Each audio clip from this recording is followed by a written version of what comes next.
NDA में seat बंटवारे को लेकर खींचतान जारी है।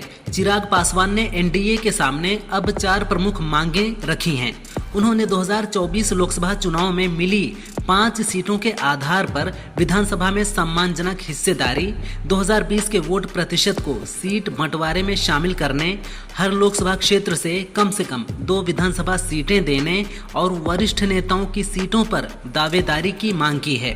अब देखना होगा कि भाजपा क्या निर्णय लेती है।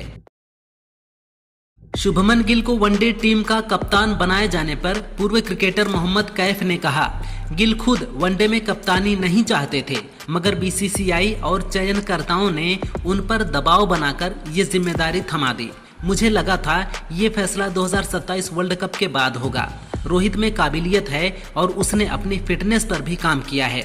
गिल को ये सब जल्दी मिल रहा है। जब कम समय में इतना कुछ मिल जाता है तो उल्टा भी पड़ सकता है। प्रधानमंत्री नरेंद्र मोदी ने रूसी राष्ट्रपति व्लादिमीर पुतिन से फोन पर बात की। इस दौरान मोदी ने पुतिन को उनके 73वें जन्मदिन की बधाई दी। दोनों राष्ट्र प्रमुखों के बीच रणनीतिक साझेदारी मजबूत करने के संकल्प और द्विपक्षीय बातचीत हुई। साथ ही साझा एजेंडे की प्रगति पर चर्चा की गई। पीएम मोदी ने कहा, पुतिन का स्वागत करने के लिए उत्सुक हूं। सपा के कद्दावर नेता आजम खान ने एक बार फिर खुद को लेकर बड़ा बयान दिया है। मीडिया से बातचीत के दौरान उन्होंने कहा कि मैं अपराधी हूं जिस पर कई मुकदमे चल रहे हैं। मैंने किताबें चुराकर जौहर यूनिवर्सिटी बनाई है, मगर अपना घर नहीं बनाया। मुझ पर डकैती की दफाएं लगी हैं। एक मुकदमे में 21 साल की सजा और 34 लाख रुपए का जुर्माना लगा है। अभी 113 मुकदमों का फैसला बाकी है। कोरोना पीड़ित अमृत दोस्त सयूब की गोद में दम तोड़ देता है। सयूब गरीब मजदूर है। उसका दोस्त भी गरीबी की बेड़ियां तोड़ने गुजरात गया था, पर जिंदगी हार गया। सयूब को समझ नहीं आ रहा था क्या करे क्या ना करे। दोस्त तो गया, पर दोस्त के परिवार की सलामती के लिए सयूब ने अपनी जिंदगी दांव पर लगा दी। यूपी के बस्ती जिले की इस सच्ची कहानी पर बनी ऑस्कर में गई भारतीय फिल्म होम बाउंड को जिसने भी देखा उसकी आंखें नम हो गईं। पूर्व इंडियन क्रिकेटर मनोज तिवारी ने कहा, गंभीर ने अश्विन, विराट कोहली और रोहित शर्मा को रिटायर होने के लिए मजबूर किया। गंभीर ने टीम इंडिया के कल्चर को बर्बाद कर दिया। जब से उन्होंने हेड कोच का पद संभाला है तब से कई विवाद हुए हैं।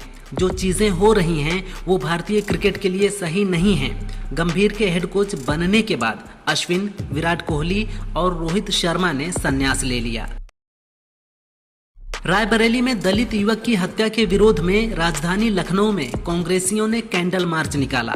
कांग्रेस अध्यक्ष अजय राय समेत तमाम पदाधिकारी और कार्यकर्ता शाम को कांग्रेस कार्यालय से हाथों में मोमबत्ती और तिरंगा लेकर निकले। इस दौरान जस्टिस फॉर हरिओम वाल्मीकि, दलितों को न्याय दो का नारा लगाया। इस दौरान अजय राय ने कहा कि रायबरेली की घटना दुर्भाग्यपूर्ण है। एक दलित को पीट पीट कर मार देना शर्मनाक है। यूपी की राज्यपाल आनंदीबेन पटेल ने बेटियों को सलाह दी है। उन्होंने कहा कि आपके पास कोई फ्रेंडशिप करने के लिए आएगा, उसे लिव इन रिलेशनशिप कहते हैं। अनाथालय जाकर देखिए इसके क्या परिणाम हैं, वहां प्रत्यक्ष दिखाई पड़ेगा। 15-20 साल की बेटियां एक एक बच्चा लेकर खड़ी हैं। किसने पैदा किया? क्या यही पढ़ाई है हमारी? लालच देना, पटाना, बच्चे पैदा करना और फिर छोड़ देना, ये संस्कार हमारा नहीं, लेकिन ऐसा हो रहा है। लश्कर-ए-तैयबा के आतंकी और पहलगाम हमले के मास्टरमाइंड सैफुल्लाह कसूर ने भारत और पीएम मोदी को धमकी दी है। उसने वीडियो में कहा, Pakistani army chief Asim Munir PM Modi को 10 मई 2025 की तरह सबक सिखाएं। पाकिस्तान में आई बाढ़ के लिए भारत जिम्मेदार है। भारत और पीएम मोदी अंजाम भुगतने के लिए तैयार रहें।